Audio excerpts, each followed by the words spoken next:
बदलते भारत की शान।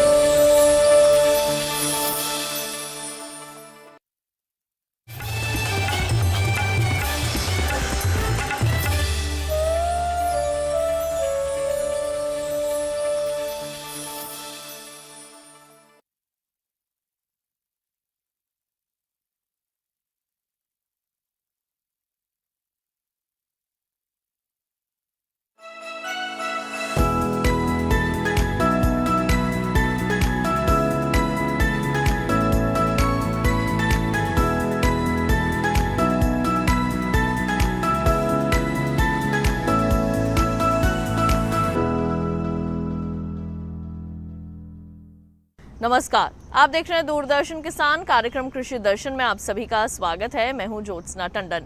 वर्तमान महामारी के बीच भी हमारे किसान और खेतीहर मजदूर हर संभव प्रयास कर रहे हैं कि हमारे घरों तक समय रहते भोजन पहुंच सके और हमारे घरों में अन्न की कमी न होने पाए। इसीलिए ये हमारा भी कर्तव्य बनता है कि अपने कृषि दर्शन कार्यक्रम में खेती किसानी से जुड़ी कुछ ऐसी जानकारियां समय रहते आप तक पहुंचा सकें, जिससे कि खेती किसानी आपके लिए आसान हो पाए। किसान भाइयों बहनों, हमारा आज का कृषि दर्शन कार्यक्रम बेहद खास है, क्योंकि अपने आज के इस कार्यक्रम में अपने हर सेगमेंट के अंदर हम आपको देंगे पशुपालन से संबंधित कुछ विशेष जानकारियां। तो अगर आप पशुपालन के बारे में जानना चाहते हैं और इस क्षेत्र में आगे बढ़ना चाहते हैं तो आज का कार्यक्रम आपके लिए बहुत खास होने वाला है। अपने कृषि दर्शन कार्यक्रम में हम लेकर आते हैं 3 सेगमेंट्स: विज्ञान और किसान, कृषि स्टार्टअप और फार्मिंग इंडिया। तो आइए इन तीनों ही सेगमेंट्स के साथ शुरू करते हैं हमारा आज का कृषि दर्शन कार्यक्रम। आइए कार्यक्रम की शुरुआत करते हैं हमारे पहले सेगमेंट विज्ञान और किसान से। पशुपालन और डेयरी विभाग डेयरी क्षेत्र को और भी ज्यादा सुगम बनाने और इसमें निवेश को बढ़ाने की पूरी कोशिश कर रहा है और इसी को देखते हुए डेयरी इन्वेस्टमेंट एक्सेलरेटर की स्थापना की गई है, जो कि निवेश में सहायता करेगी। आइए इस पर दिखाते हैं आपको एक खास रिपोर्ट।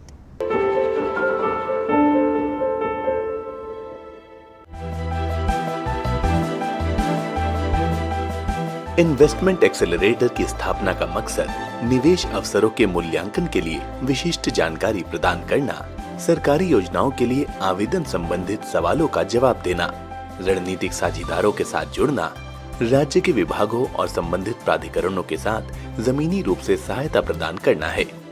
इसके अलावा डेयरी इन्वेस्टमेंट एक्सेलरेटर पशुपालन और डेयरी विभाग के सहयोग से वैश्विक और स्थानीय उद्योग प्रतिभागियों के साथ मिलकर कई कार्यक्रमों का आयोजन करेगा।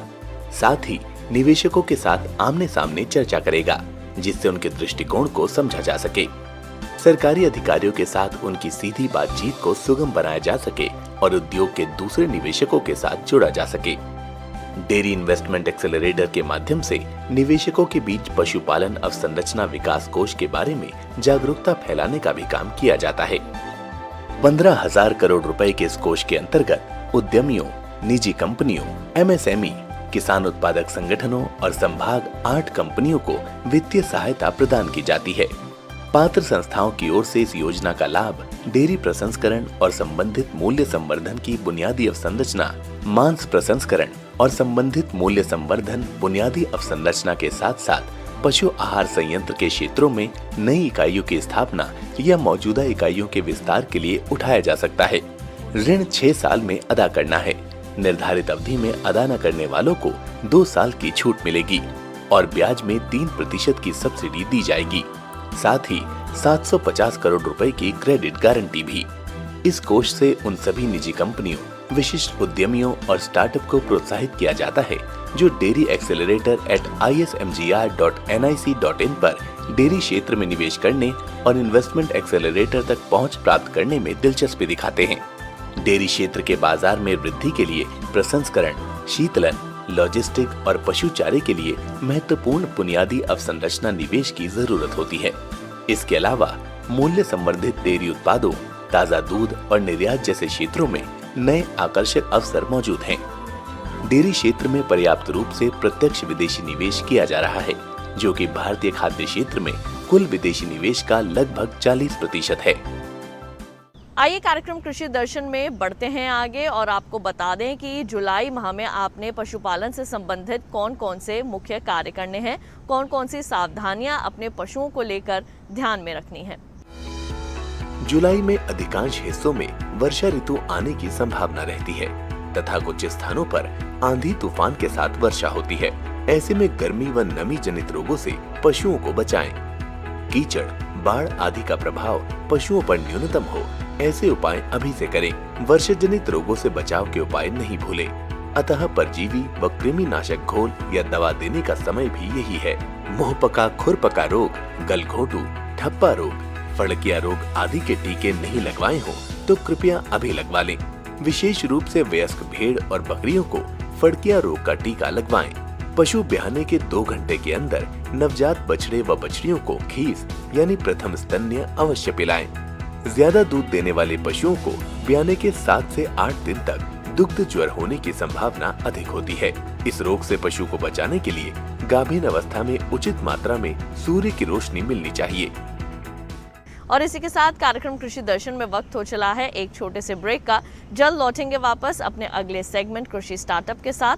आप देखते रहिए दूरदर्शन किसान।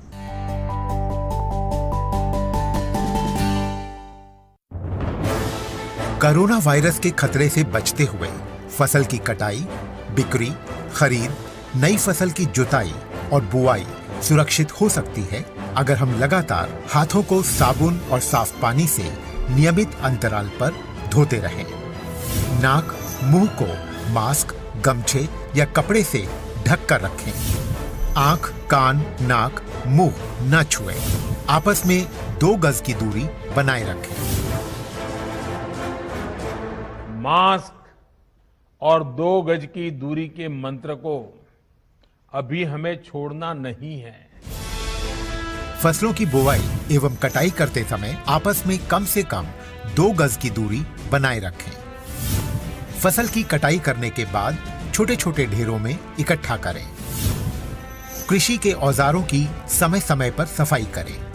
एक दूसरे के साथ औजारों की अदला बदली न करें। श्रमिकों के शौचालयों और हाथ धोने की जगह की ठीक से सफाई जरूरी है। बुआई, कटाई एवं मड़ाई के दौरान इस बात का ध्यान रखें कि इन स्थानों के आसपास कोई थूके नहीं। कंबाइन, हार्वेस्टर, थ्रेशर, जुताई और बुआई की मशीनों को इस्तेमाल से पहले साफ करें। मशीनों के इस्तेमाल से पहले और इस्तेमाल के बाद हाथ साबुन से साफ करें। वाहनों, बोरियों, थैलियों और पैकिंग के दूसरे सामान की साफ सफाई पर भी खास ध्यान दें। खरीद केंद्र पर आने से पहले किसानों एवं श्रमिकों की जांच। खरीद केंद्रों पर भीड़ न लगाएं एवं किसानों को बारी बारी से बुलाएं। गोदामों पर खरीदी हुई फसल को लेने में शीघ्रता करें ताकि किसानों एवं श्रमिकों को रुकना ना पड़े। कोरोना के खतरे से बचाव और अधिक जानकारी के लिए आरोग्य सेतु ऐप डाउनलोड करें। देश में खाद्य सुरक्षा के ये सिपाही भोजन की निरंतर उपलब्धता को सुनिश्चित करते हैं। किसान स्वस्थ रहें तभी हम कोरोना वायरस से जीत पाएंगे, आगे बढ़ पाएंगे। किसान सबल, देश प्रबल।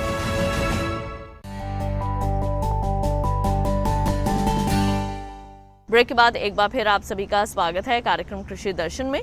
आइए कार्यक्रम में बढ़ते हैं आगे और अब देखते हैं सेगमेंट कृषि स्टार्टअप।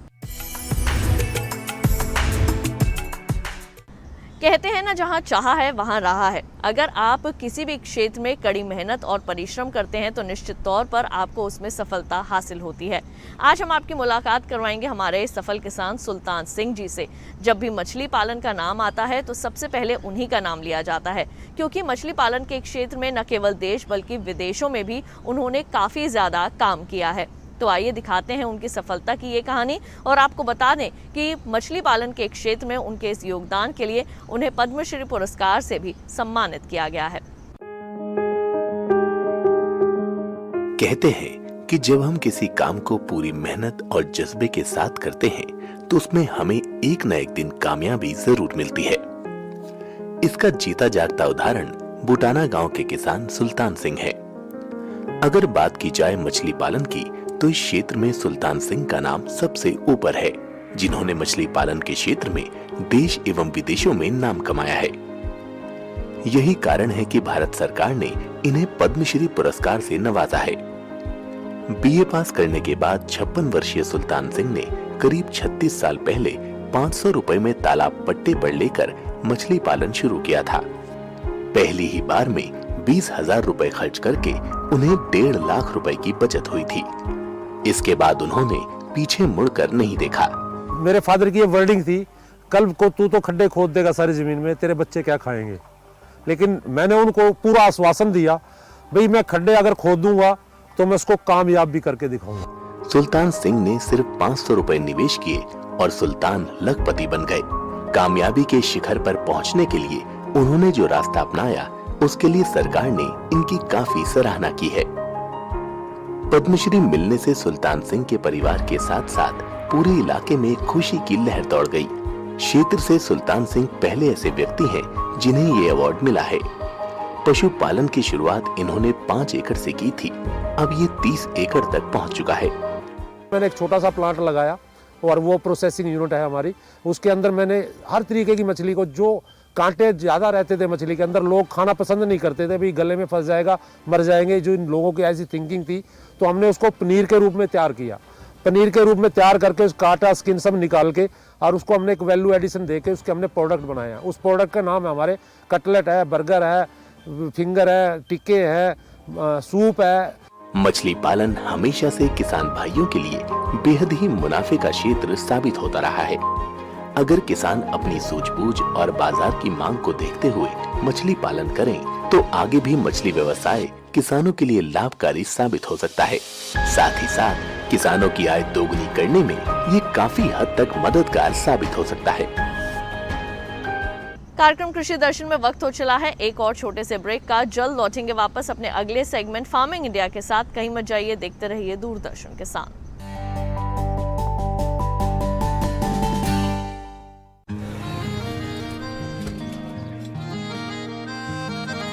क्या बात है भाई, आजकल तो काफी खुश नजर आ रहे हो। क्यों ना हो, अब मैं ऑर्गेनिक खेती जो कर रहा हूँ ये पूरा प्राकृतिक है, ऑर्गेनिक है। इसमें हमारे खेत, हमारी फसल और हमारी जेब सब फायदे में होते हैं और इसमें लागत भी कम है। जी हाँ, आप भी ऑर्गेनिक खाद का प्रयोग करें, अपनी फसल और मिट्टी को तंदुरुस्त बनाएं और आपकी आमदनी में इजाफा करें। अधिक जानकारी के लिए किसान call centre toll free number 1800-180-1551 पर कॉल करें और लॉग ऑन करें kisan.gov.in और farmer.gov.in। कृषि और किसान कल्याण मंत्रालय द्वारा किसान हित में जारी।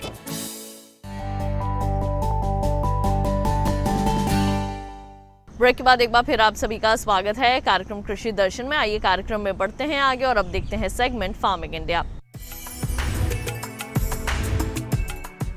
केंद्रीय मंत्रिमंडल ने पशुपालन और डेयरी विभाग की योजनाओं को संशोधित और दुरुस्त करने की मंजूरी दे दी गई है। इसके लिए जरूरी 54,618 करोड़ रुपए का विशेष पशुधन पैकेज भी प्रदान किया गया है।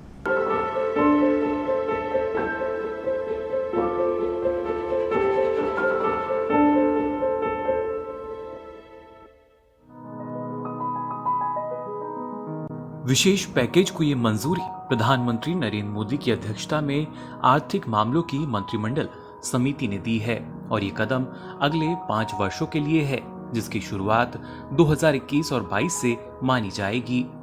इसका मकसद पशुधन क्षेत्र के विकास को प्रोत्साहन देना है। उम्मीद की जा रही है कि इससे पशुपालन के क्षेत्र से जुड़े 10 करोड़ किसानों को फायदा पहुंचेगा। इस पैकेज के तहत केंद्र सरकार अगले 5 वर्षों के दौरान 54,618 करोड़ रुपए का निवेश जुटाने के लिए 9,800 करोड़ रुपए की सहायता देगी। इसके आधार पर विभाग की सभी योजनाओं को 3 बड़ी विकास योजनाओं की श्रेणी में मिला लिया जाएगा। इनमें राष्ट्रीय गोकुल मिशन, राष्ट्रीय डेयरी विकास कार्यक्रम और राष्ट्रीय पशुधन मिशन के अलावा पशुधन की गणना और एकीकृत नमूना सर्वेक्षण को उप योजनाओं के तौर पर शामिल किया गया है। रोग नियंत्रण कार्यक्रम का नाम बदलकर पशुधन स्वास्थ्य एवं रोग नियंत्रण कार्यक्रम रख दिया गया है। इसमें मौजूदा पशुधन स्वास्थ्य और रोग नियंत्रण तो है ही, राष्ट्रीय पशु रोग नियंत्रण कार्यक्रम और अवसंरचना विकास निधि को भी शामिल कर लिया गया है। इतना ही नहीं, पशुपालन अवसंरचना विकास निधि और डेयरी अवसंरचना विकास निधि को भी आपस में मिला दिया गया है। डेयरी सहकारिता और दुग्ध उत्पादन में लगे किसान उत्पादक संगठनों को भी इस श्रेणी में शामिल कर लिया गया है।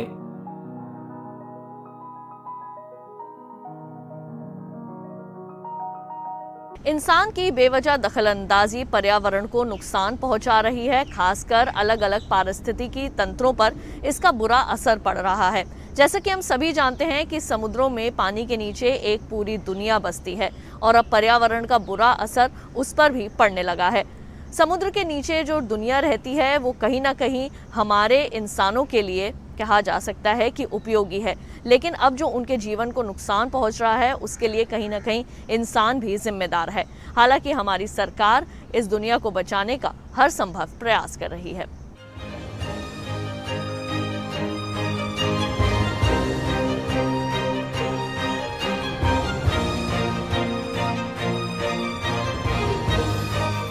जब भी पर्यावरण संरक्षण की बात आती है तो हमारा सारा ध्यान जंगलों या बस्तियों की ओर जाता है। समुद्रों और दूसरे जलीय स्रोतों को हम लगभग भूल से जाते हैं, जबकि हकीकत ये है कि धरती पर 70% पानी है और इस पानी में भी जलीय जीवन अंगड़ाई ले रहा होता है। हाल के दिनों में जलीय पारिस्थितिकी तंत्र की ओर भी पर्यावरणविदों का काफी ध्यान गया है। हमारे समुद्र और महासागर मछली उत्पादन और पर्यटन के क्षेत्र में भी बहुत बड़ी भूमिका निभा रहे हैं। विशेषज्ञों का कहना है कि हर साल इंसान लाखों टन प्लास्टिक कचरा समुद्रों में फेंक रहा है, जिससे जलीय जीवों और वहां के पारिस्थितिकी तंत्र पर खतरे के बादल मंडराने लगे हैं। अगर समय रहते नहीं चेता गया तो इसके भयंकर परिणाम भी देखने को मिल सकते हैं। जरूरत इस बात की है कि समुद्री पारिस्थितिकी तंत्र के संरक्षण के लिए बड़े कदम उठाए जाएं। दूसरी ओर भारत ने जलीय पारिस्थितिकी तंत्र के संरक्षण की जरूरत को समझा है। खास तौर से मत्स्य विभाग, पशुपालन और डेयरी विभाग ऐसी योजनाएं और कार्यक्रम चला रहा है जिनसे जलीय परितंत्र भी सुरक्षित रहे और आर्थिक गतिविधियां भी शिथिल न पड़े। 2015 में शुरू की गई नीली क्रांति इसी तरह का उपाय है। इस योजना के अंतर्गत राज्यों और केंद्र शासित प्रदेशों को 2573 करोड़ रुपए दिए गए हैं। इसमें पर्यावरण संरक्षण का भी हिस्सा है। समुद्री भोजन, खास तौर से मछलियां, देश की खाद्य सुरक्षा में बड़ा योगदान दे रही है। इसके अलावा कई पर्यावरण हितैषी तकनीक भी अपनी भूमिका निभा रही है। RAS तकनीक, मछली पकड़ने की पिंजरा तकनीक, समुद्री खरपतवार का निस्तारण भी ऐसी ही कदम है। इसके अलावा प्रजनन के समय मछली पकड़ने पर पाबंदी और इस कारोबार से जुड़े लोगों के लिए सौर संयंत्रों की स्थापना भी पर्यावरण संरक्षण की दिशा में उठाए गए महत्वपूर्ण कदम है।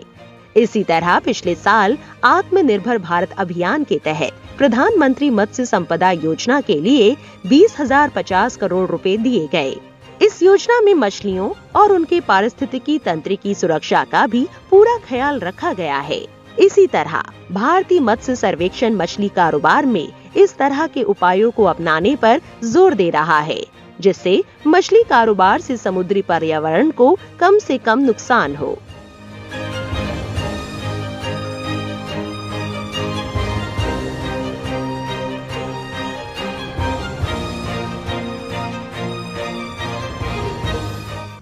अब हमारे किसान भाई बहन टेक्नोलॉजी के क्षेत्र में भी धीरे धीरे आगे बढ़ रहे हैं। आसानी से मोबाइल में ही आप ऐप्स डाउनलोड कर सकते हैं और उससे आप खेती किसानी या फिर पशुपालन से संबंधित तमाम जानकारियां हासिल कर सकते हैं।